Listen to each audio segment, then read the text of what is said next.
As knowledge of visual anthropology was textbook knowledge, but now it's more hands-on, which is way different. I was glad that we did more hands-on with the camera, getting more familiar with that.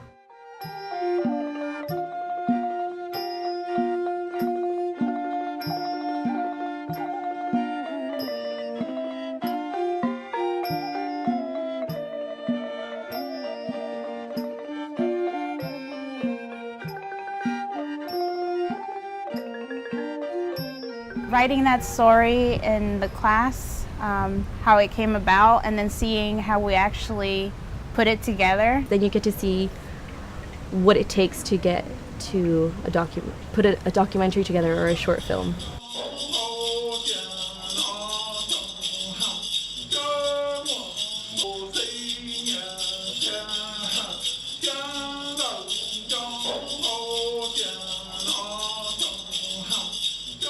The equipment that we've been working with is just amazing. It records all these amazing details that you wouldn't even think about with a regular camera, a little regular digital camera. I thought we were just gonna get like those tacky normal, cameras, but no, they're very expensive, fancy, and I don't know how I can go back.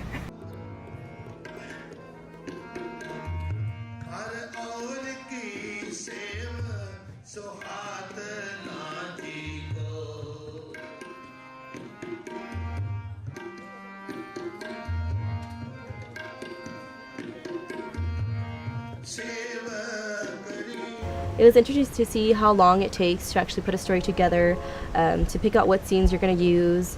Just mentioning documentaries can be very intimidating, especially once you find out what is actually all involved. So I think for it to be broken down so easily was really awesome. Made me realize, oh, it's not as hard as it seems. Anybody could pick it up and make it their own.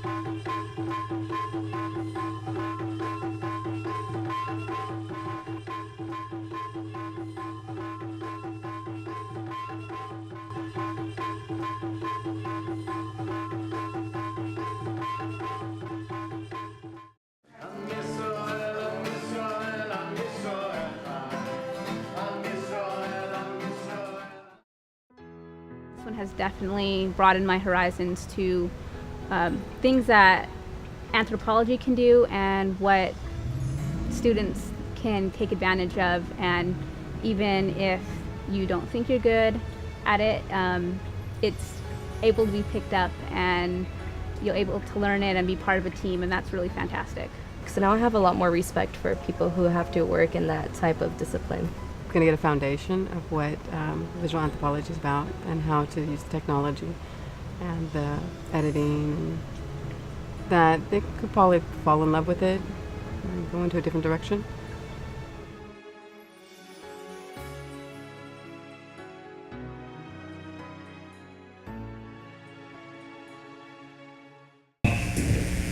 So that's some of the work that we do at the Keck Visual Anthropology Lab. So I wanted to kind of turn in a little bit and be a little bit more introspective about the process and talk about what we do to get our students ready as they go out and really author history. And what I mean by that is they're taking other people's lives, strangers' lives, and reconstructing it. And how do they go about that in a responsible way? Let's take a look at this idea of knowledge. So this is a resident of Modesto at the Bridge Community Center, and he's Cambodian. He has a lot of cultural, ethnobotanical information that he's amassed over the years. So these are really cultural snapshots, right? It's a slice in time of his time, this time. Part of what we're trying to do is trying to honor these stories, and how do we go about this? So it's about this process of honoring stories. And we're going to try to look at that through multiple lenses, and I mean that figuratively and literally as well, okay? So what do we do with that? Well, first, I want to make sure that the students understand where they're coming from before they start to tackle other people's lives. So reflexivity, this idea of where are our biases? Okay, so it's really this mental look before we go out there and start doing anything physical. Where are they? Are they in a place where they can think clearly? Are they in a place where they've just come out of a traumatic situation? Because a lot of our students are going through things that are external to school. Most of the issues that I face as a professor in dealing with students is not because the subject matter is hard per se. It's because of all the external forces, relationship issues, all of those other issues that have affected their schoolwork. In fact, that's a majority of things, is all this external stuff. So if we understand that, we can talk about being aware where their biases are. So their framework, and I'm going to use this word quite often, snapshots. Because in our minds, we have mental bookmarks and snapshots of where we've been, where we are now, and kind of where we want to go. And that's kind of the approach that I've been taking with this process of making them more responsible authors of history. So, intuition and guidelines. Okay, one of the first things we do in our class is I don't give them any instruction on how to put the camera systems together, and they're pretty complex. Okay, I just say, try to assemble it without any instructions. Because we kind of have to remember that we're dealing with digital natives. A lot of us are immigrants to this land, okay? So we let them fiddle around with it. It takes them about 20 or 30 minutes to put something together. To kind of put it together, and some of them get it right, most of them get it wrong. It's just all over the place. And that's okay, because this is what their intuition tells them. And that's an important thing for us to realize as instructors, is that they have a body of knowledge that I think we should value and at least acknowledge. Okay, so they have a vague idea of how to put these things together. Again, it took them about half an hour. Again, wrong, okay? And then we have some guidelines. So we know how these systems are put together, so then we teach them. And then they go back into their mental snapshots, right? Of where they were before we told them. This is kind of the guidelines. Know the guidelines before you can break them, right? Knowing the rules before you can break them. So then once they come back to get reintroduced of how to do it, things begin to look a little bit clearer rather than being vague. So they're taking different snapshots. And then we get to send them off to the frying pan, to the field. But then they kind of begin to realize that there's steps to this, that they already know a lot of things, and they should trust their intuitions, because a lot of this is about trust. How do we expect them to trust us if we don't trust them? Okay, these are some things to think about. So student training, is it really training? Yeah, it's a process. And these learning snapshots, I think, are, for me in my classroom, it's been really useful, okay? And the thing that I always try to remind students is that the lenses in which we see the world, and particularly as physical lenses, it's a singular kind of phenomenon. It's one vantage point in one particular spot in time. Okay, and how do we put all of these things and encapsulate something that's so complex, so spherical, and so 3D, 4D in nature? Well, if you think of them as snapshots, then you're understanding that there's some disadvantages of doing things this way. Okay? Now, you ready for the digital hammer? What do we mean by that? What's a digital hammer, you think? It's the editing process. You're breaking things up. Okay? You're breaking somebody's life down.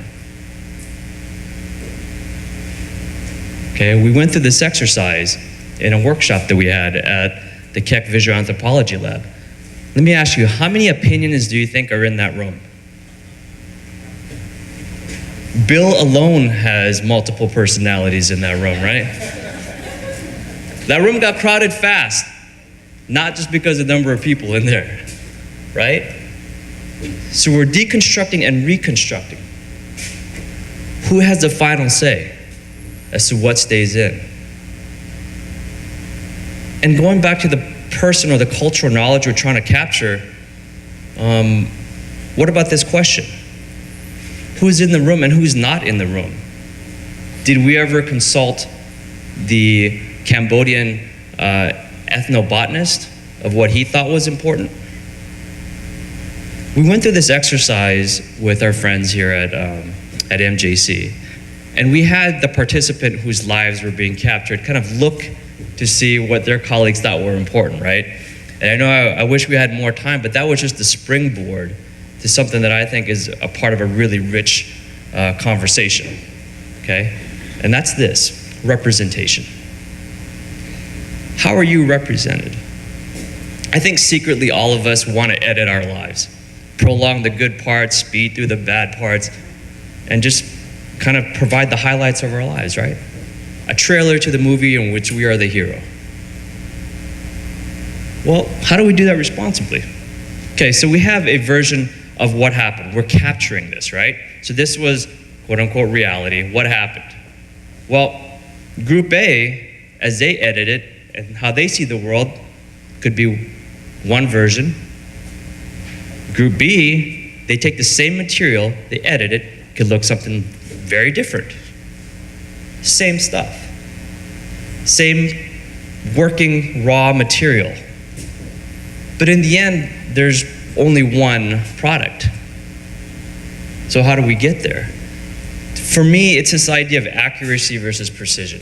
Accuracy sort of implies that there's one answer, right? The correct answer. Precision is how many shots you get at it and how close are they together.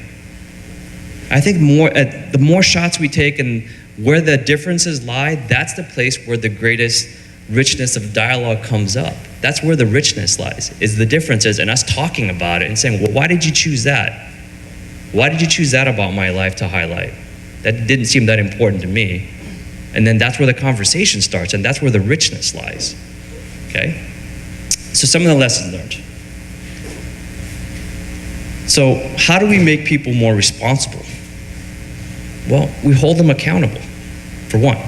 So we have transparency, and we show it to the world, right? So for students, we have a film festival at the end of every spring in which they present their work to everyone, and they discuss, they defend, they share, they go through that process of accountability. And once they know that, they take it a lot more seriously, knowing that this is going to go out to a broader audience. Okay? What are your intentions and how is it received? Because you're responsible for both now. Not just one, what you think people are going to see, but how they receive it becomes part of your responsibility as well. So you don't get away with that. Because authoring this type of history requires that really rigorous dialogue, okay? The other part I wanted to mention is our responsibility. Because if we go in a classroom thinking that we're gonna regurgitate all of the syllabi of past courses, then we're shortchanging our students.